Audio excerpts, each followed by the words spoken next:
Assalamualaikum warahmatullahi wabarakatuh. Salam sejahtera untuk kita semua. Alhamdulillah, karena rahmat Allah, kita bersyukur pada kesempatan ini kita masih bisa berjumpa dalam keadaan sehat walafiat. Sebelum lanjut pada pembahasan kali ini, untuk menghindari salah paham, silahkan Anda simak video ini sampai selesai. Dan bila ada hal-hal yang perlu Anda sampaikan, silahkan tulis pesan Anda di kolom komentar video ini.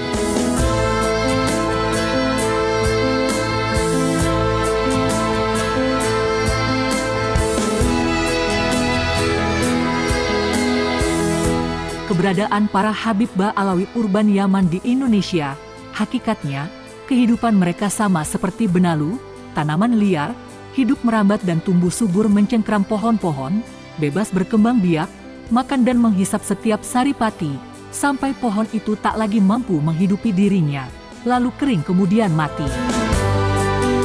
Tunduknya sebagian umat Islam terhadap Ba'alawi, terutama orang-orang bodoh, yang menyerahkan diri sebagai jongos dan budak-budak. Biasanya, hanya orang-orang yang bermental budak, minim ilmu dan mati nalar, yang takut dengan kata-kata kualat tak berdasar, setelah makan doktrin-doktrin dengan dalil-dalil sesat Ba'alawi, sehingga mengikuti dan mengakui mereka sebagai keluarga Nabi. Hal ini membuat Ba'alawi dan turunannya di Indonesia semakin jumawa dan sombong, melebihi kesombongan iblis, menganggap dan merasa diri mereka manusia paling suci dan paling mulia, yang harus dihormati, melebihi makhluk lain di muka bumi. Berbagai ragam cara, turunan Ba'alawi Yaman melanggengkan dan mempertahankan kemuliaan yang mereka nikmati selama bertahun-tahun di negeri Wali Songo. Masing-masing dari mereka telah berbagi peran untuk melakukan berbagai kelicikan-kelicikan. Ada yang berperan melakukan pembunuhan karakter tokoh-tokoh pribumi dengan berbagai bentuk pelecehan, penghinaan dengan kata-kata kotor, merendahkan ulama-ulama lokal di tengah-tengah umat Islam. Ada yang berperan menebar doktrin-doktrin sesat dan menyesatkan atas nama keturunan suci dengan merampok kemuliaan keluarga Nabi lewat tafsir-tafsir ayat dan hadis yang tidak sesuai maksud para ulama tafsir dan ahli hadis muktabaroh.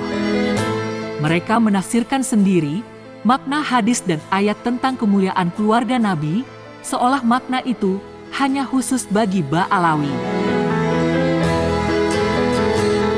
Ada yang berperan membelokkan sejarah-sejarah bangsa yang sudah mapan dan luput dari perhatian pemerintah serta sejarawan. Seperti mengaburkan fakta-fakta tokoh pribumi sebagai pahlawan bangsa yang nama dan silsilahnya dirubah dan dicantolkan kepada nasab Ba'alawi untuk mengesankan bahwa mereka adalah bagian dari tokoh pahlawan bangsa. Bahkan, di antara mereka, ada yang berperan melakukan restorasi makam-makam kuno, kemudian diaku dan dicantolkan nama dan silsilahnya kepada Ba'alawi. Selain itu, ada juga yang melakukan penyusupan di organisasi Nahdlatul Ulama untuk melemahkan, menguasai dan mengendalikan para pembesar NU. Semua itu mereka lakukan, di antara tujuannya adalah untuk menyusun kekuatan ekonomi dan politik mereka, serta menutupi kepalsuan nasab mereka yang diklaim suci, tersambung kepada Nabi Shallallahu Alaihi Wasallam. Sama seperti bangsa Yahudi di Palestina. Semula, mereka hanyalah kelompok-kelompok kecil para pengungsi di tanah bukan milik mereka. Namun setelah sekian lama menjadi benalu di tanah Palestina, mereka mulai menguasai tanah-tanah Palestina, sejengkal demi sejengkal. Mereka kemudian menjadi kekuatan baru, akibat pembiaran-pembiaran menguasai bumi tanah Palestina. Kelompok Yahudi yang telah lama menyusun kekuatan, kini berani mengusir warga Palestina, membunuh dan melenyapkan dari tanah mereka sendiri. Persis seperti liciknya Ba'alawi dan turunannya di Indonesia. Orang-orang Yahudi diam-diam telah membuat lebih dari 300 makam palsu yang diklaim sebagai moyang mereka, untuk meyakinkan seluruh masyarakat Palestina bahwa Yahudi yang paling berhak atas tanah Palestina. Dan kini warga Palestina terusir dari tanah mereka sendiri. Sungguh, Yahudi kini menjadi malapetaka di negeri Palestina. Jutaan nyawa hilang percuma akibat kebodohan-kebodohan rakyat Palestina yang tidak peduli dan membiarkan klaim palsu orang-orang Yahudi.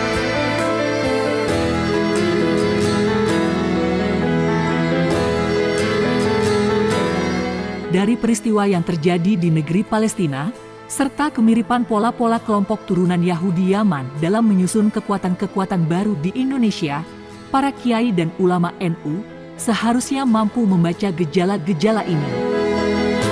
Jangan sampai peristiwa kemanusiaan yang terjadi di belahan bumi manapun, seperti di Palestina, terjadi di tanah negeri kita.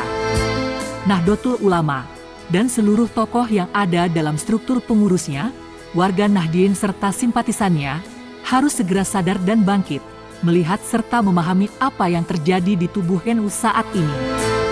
Setiap warga Nahdien, khususnya yang ada dalam struktur pengurus NU, hendaknya memiliki kesadaran bersama akan upaya buruk sejumlah kalangan dari Habib-Habib Ba'alawi yang selalu menyudutkan kiprah Nahdlatul Ulama. Hal tersebut harus segera kita lakukan bersama dengan memanfaatkan berbagai sarana, termasuk media sosial. Di media sosial, kelompok-kelompok Habib Ba'alawi melalui jejaring sosial mereka sering memframing dengan menyebut orang NU anti kepada Habib-Habib sebagai Ahlul Bait.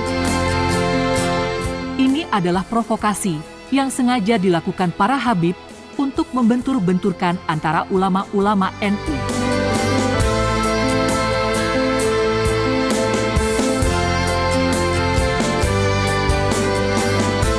Generasi Nahdlatul Ulama sebagai penerus perjuangan pendiri tokoh-tokoh NU harus berani bersuara, mengkonter berbagai narasi yang bermuatan doktrin sesat dan menyesatkan, yang berpotensi membahayakan kehidupan umat Islam khususnya, serta kehidupan berbangsa dan bernegara pada umumnya.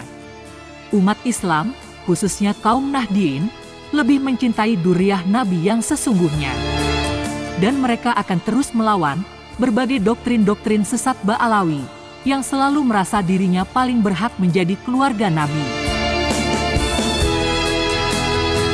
Kaum Nahdien meyakini, melihat kepada pembuktian nasab Ba'alawi dari sudut keilmuan, berdasarkan pada kitab-kitab nasab, baik yang ditulis oleh para ahli nasab, atau oleh kalangan Ba'alawi sendiri, nyata-nyata, tak patut diyakini ketersambungan nasab mereka kepada Nabi. Apalagi, melihat berbagai perilaku buruk yang dipertontonkan Habib-Habib Ba'alawi, yang dinilai oleh berbagai kalangan, kelakuan mereka sudah tidak dapat ditolerir. Sikap-sikap dan tingkah laku mereka sudah sangat membahayakan bagi kehidupan kita dalam berbangsa dan bernegara. Kaum Nahdien wajib menjaga nasab suci Nabi dari perampas-perampas nasab yang dilakukan gerombolan Ba'alawi dan turunannya. Mereka nyata-nyata telah mengaku-ngaku dan menyalahgunakan nasab suci Nabi lewat doktrin-doktrin sesat, sehingga banyak orang-orang bodoh kemudian percaya bualan mereka yang sebenarnya hanyalah dusta belaka. Besarnya pengaruh umat Islam Indonesia, terutama NU, yang selama ini telah memberi penghormatan besar kepada Ba'alawi dan turunannya, belakangan NU mulai diklaim oleh kalangan Habib Ba'alawi.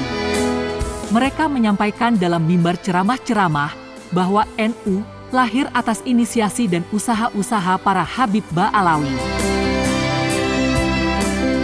Para kiai dan kaum santri harus sadar bahwa ini adalah doktrin sesat dan menyesatkan yang dilakukan para Habib Ba'alawi. Jangan sampai apa yang mereka katakan lalu ditelan mentah-mentah oleh kiai-kiai dan santrinya tanpa melihat fakta dari sejarah yang sebenarnya.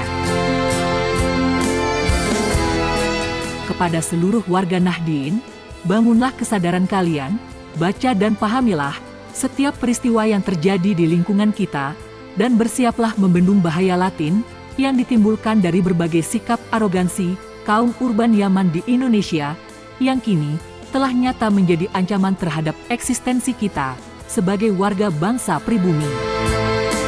Apa yang mampu kalian baca dari berbagai tingkah Habib Ba'alawi sejak kedatangan mereka di Nusantara hingga hari ini?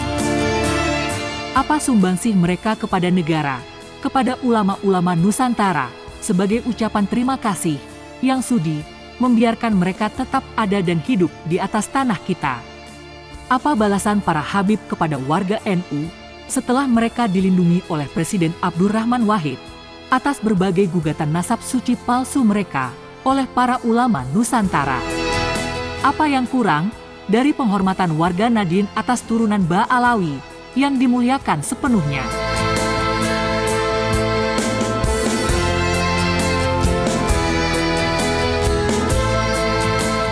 Rupanya semua penghormatan orang-orang bodoh yang memperlakukan mereka seperti seorang raja untuk sepenuhnya memuliakan mereka, membuat para Habib menjadi mabuk hormat, menjadi mabuk mulia.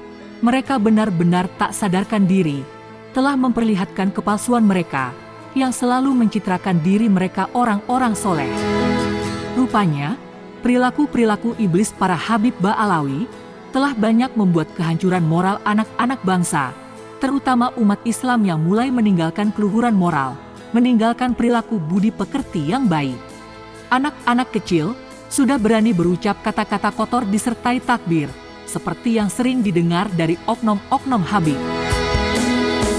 Apa yang dikatakan para Habib itu kini seperti virus berbahaya, mewabah dan menyusup di tubuh anak-anak bangsa. Mengapa para Habib Ba'alawi selalu berbicara kebesaran moyang mereka sendiri, sementara kebesaran para sahabat Nabi yang telah dijamin Rasulullah, secuil pun kehebatan mereka tidak pernah diceritakan? Mengapa Ba'alawi selalu memelintir ayat dan hadis tentang kemuliaan keluarga Nabi? Mereka selalu mengesankan bahwa keluarga yang dimaksud dalam ayat maupun hadis tersebut adalah Ba'alawi. Tidakkah kalian mengerti apa sesungguhnya yang dicari para Habib dengan doktrin-doktrin sesat tentang kemuliaan yang kalian anggap berdarah suci Nabi? Jujur, dari dulu hingga saat ini, hanya orang-orang Nahdien yang menghormati para Habib Ba'alawi. Bila tidak ada gejolak apapun yang ditimbulkan dari kegaduhan perilaku para Habib Ba'alawi, kami kaum Nahdien tak pernah sedikitpun mengusik keberadaan mereka di Nusantara, walaupun sudah sejak lama mereka ditengarai bernasab palsu kepada Rasulullah. Dari itu, seharusnya Habib-Habib Ba'alawi tahu diri siapa mereka sebenarnya.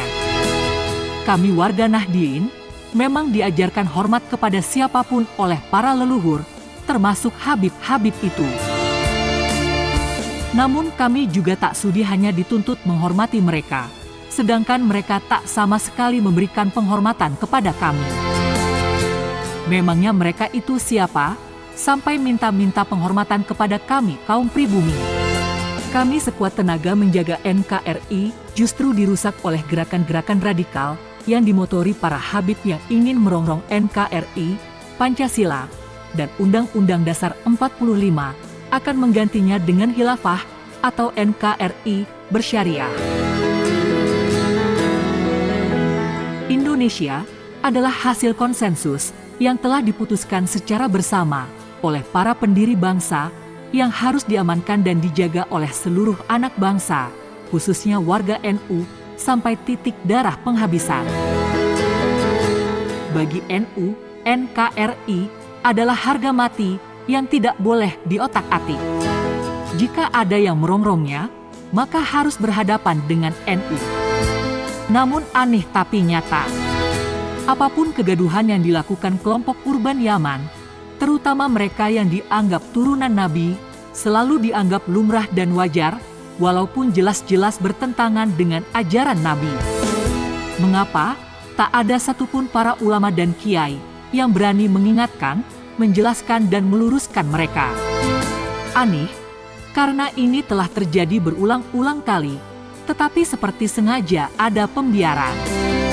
Padahal bila ini dibiarkan berlanjut, pada saatnya nanti akan berpotensi besar menyebabkan kehancuran NU yang kini faktanya mulai dicengkram oleh para Habib.